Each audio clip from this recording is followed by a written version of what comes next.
Just a little over a century ago, electric power as we know it only existed in the imaginations of the dreamers and the pioneers, the creative professionals who pushed the science to realize the vision of how electric power could benefit humankind.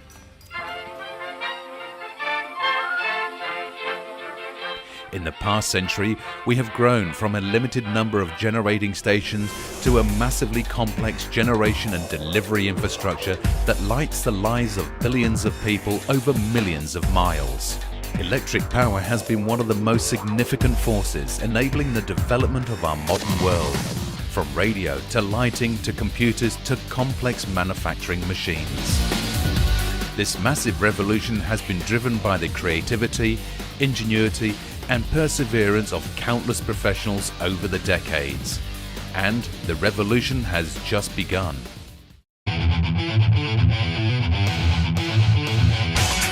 At the dawn of the second century of electric power, we are reinventing how we generate it, distribute it, utilize it, and conserve it. We face many challenges. 1.6 billion people worldwide are still without electricity. Another 2 billion lack reliable electricity. Skyrocketing population strains the system. Emissions from current generating technologies comes with undesirable byproducts. Newer, cleaner technologies pose logistical, financial and technical hurdles. But today's power and energy professionals will rise to the challenge like their pioneering ancestors did. We will advance alternative forms of energy, wind, solar, biomass, geothermal and tidal and wave energy from the oceans. We will refine existing technologies like nuclear energy and strive for cleaner coal power through gasification and sequestration. We will find new ways to reduce energy consumption. We are on the forefront pushing the envelope and spreading best practice. And supporting our work is PES, continuing to provide benefits to engineering professionals and their employees through conferences, technical committees, publications, networking opportunities and standards development. To reflect the changing nature of power generation and the growing diversity of engineers who tackle power conversion and control issues, PES is the IEEE Power and Energy Society, powering our future.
Coming up with a standard that is global, that everyone follows, is one of the missions that IEEE seeks. We see other platforms putting standards specific to the US and Canada, but then those are local. We need more standardized global policies, procedures, and IEEE, I think, is the excellent choice to do that because it is standardized worldwide. And it's a platform that you would use anywhere from China all the way to US.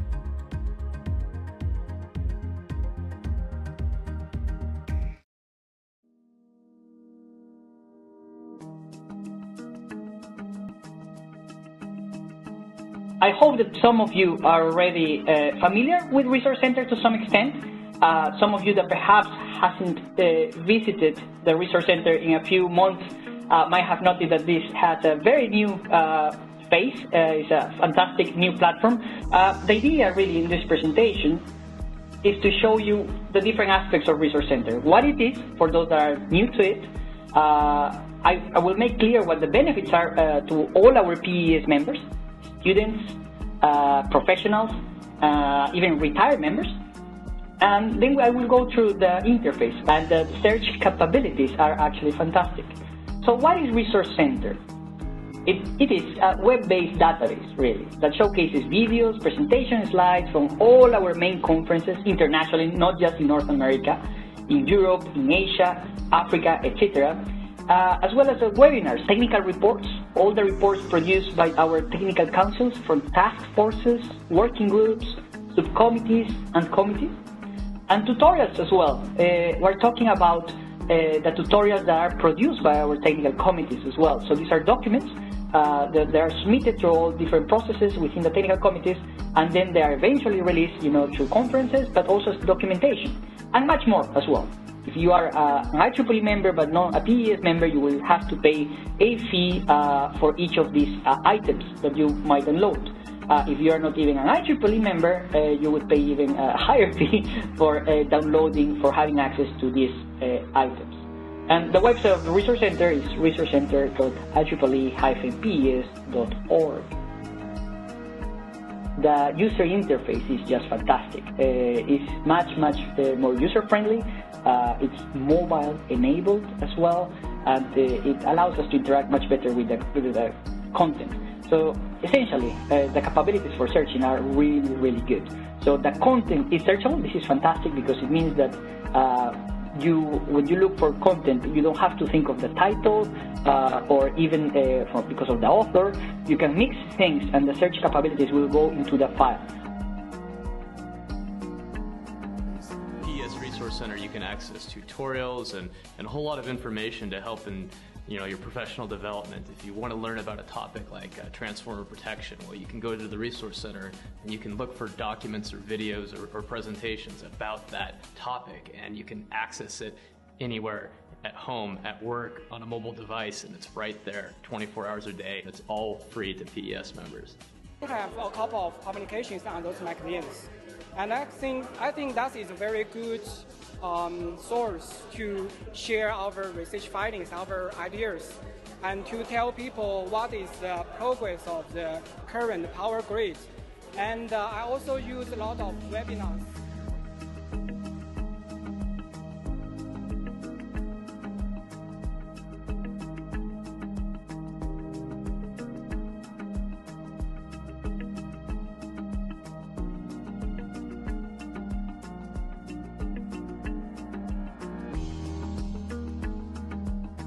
So when you start in Resource Center, you will see something like this. And what we have here is a tab for conference videos and slides. So you will see, for instance, in alphabetical order, the APEC conferences, the general meeting, IGT North America, IGT Asia, Europe, Latin America, PSCE, PowerTech, TND, etc. And the list, of course, can increase according to our international conferences. Many slides from panel sessions, of course, and many videos as well.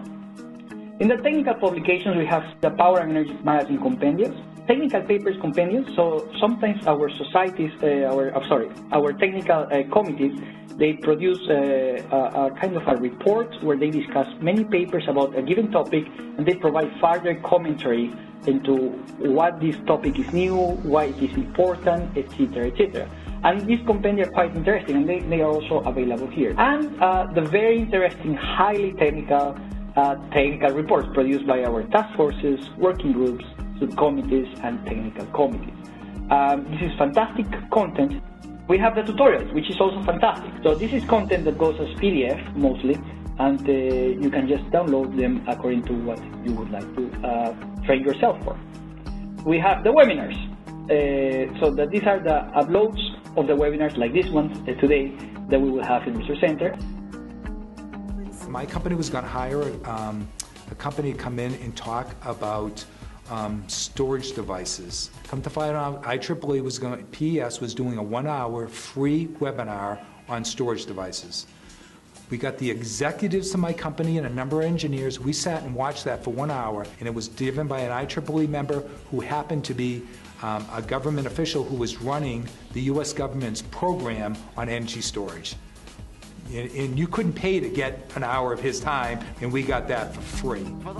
We have right now currently a very good structure of the different technical content that we have.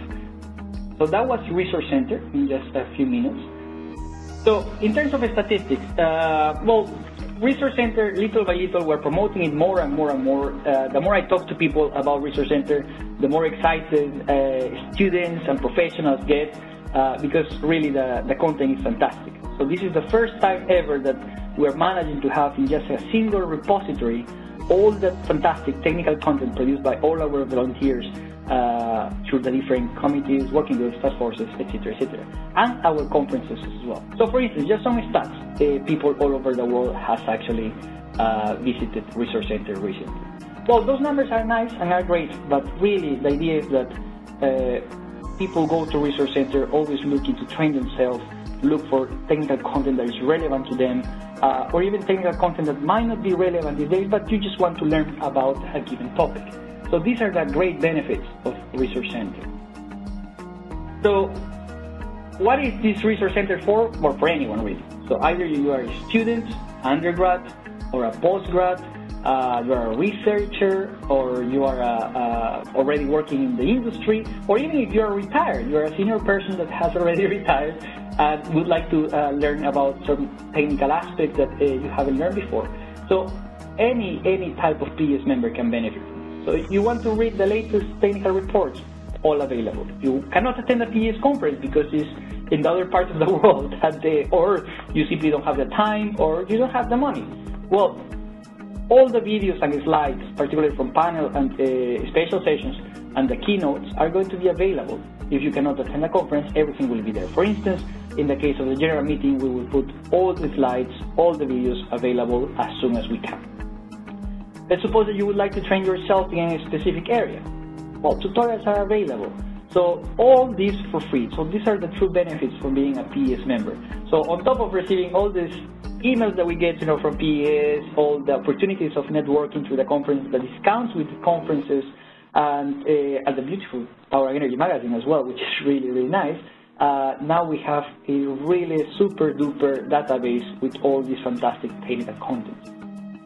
Decades, if you want, from the technical committees. And that's true. So little by little, we are encouraging the technical committees to continue working with us so we can put all the content for you guys there in Resource Center. So it's a lot of work because obviously this is a new platform and people have to get used to the new ways of dealing with this content. Sometimes, some of you might be aware, some technical committees or subcommittees or working groups or task forces, they have their websites and they tend to sometimes disseminate their works, their reports, white papers through their own websites. Well, now we're trying to put everything on PES Resource Center, and this requires a little bit of a transition.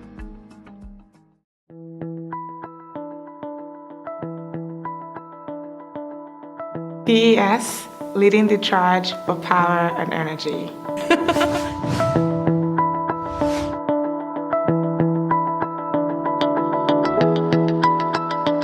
The Young Professionals was a program that was started by the IEEE, and really this has helped expand my career professionally and also personally. I've made a lot of good friends. Perhaps they'll follow a similar path that I did. Perhaps they'll participate at the local level, run chapters, start chapters, maybe get involved in standards or publish their research. There's a lot of ways that people can really benefit from PES, and to try to build that community and bring those members in is what the Young Professionals is all about. My involvement in Young Professionals is more like activities and networkings, and their panels organized by the group. And all the people I'm talking from Young Professionals, they're just inspiring me. We have great support to each other. We share knowledge. The job fair was very, helpful. I met a lot of people, and some of them they actually came to you. Very experienced people. They're looking for young professionals. And we really wanted to branch out to a more global audience. We had a webinar on the Smart Village effort. We've had a webinar on how to go about obtaining and maintaining a professional engineering license. We've had some technical webinars talking about trying to go 100% renewable energy. And we also have one coming up in a couple of months on guidance on professional networking. And all of these are really well attended. I believe they will eventually be archived on the Resource Center. But in the meantime, they're all archived on YouTube. This is my first time at PES, and I've just started working, and I thought it would be great to get some experience, attend some tutorials, and gain some more knowledge. PES, Ọ̀gá fún gbogbo iná àti gbogbo nǹkan tẹ́ fẹ́ ṣe.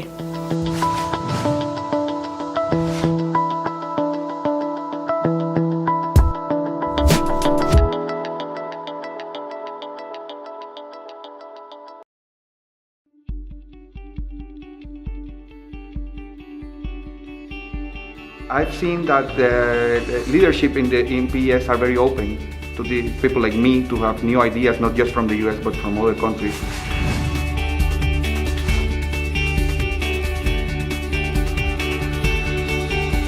The General Meeting is one of the most important conferences in power and energy. You find people from all over the world that share their knowledge and information with you. You can do partnerships in order to do projects that really impact the society around the world. PES is, for me, a very important organization because it brings professionals in power and energy together.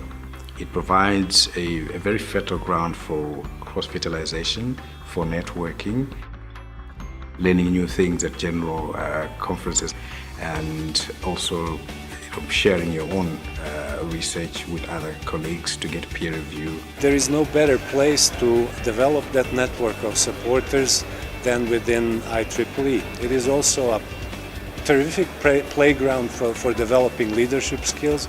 It's a perfect way to pay forward for all the good that we have received from others. Being involved with PES as a member, I've been here and I see these young engineers all going to this tour and listening to the talks from experts, and then we can communicate and exchange data and see different perspectives.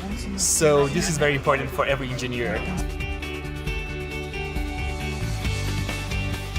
The tutorials, when we participate in them, it is a cost-effective way for us to gain education, especially while we're already here at the general meeting.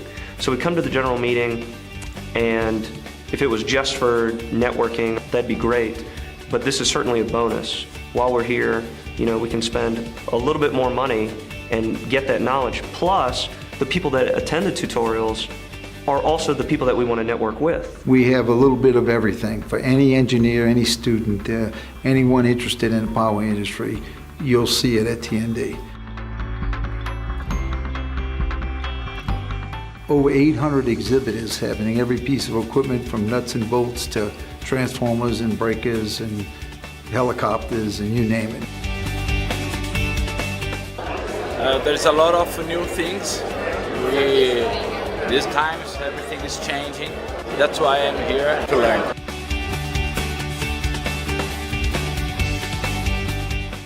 More knowledge, lots of knowledge. I've gone to a few sessions within the last 2 days, and I've learned beyond my imagination. It's been so great how I can take that back to work. PES es una organización global.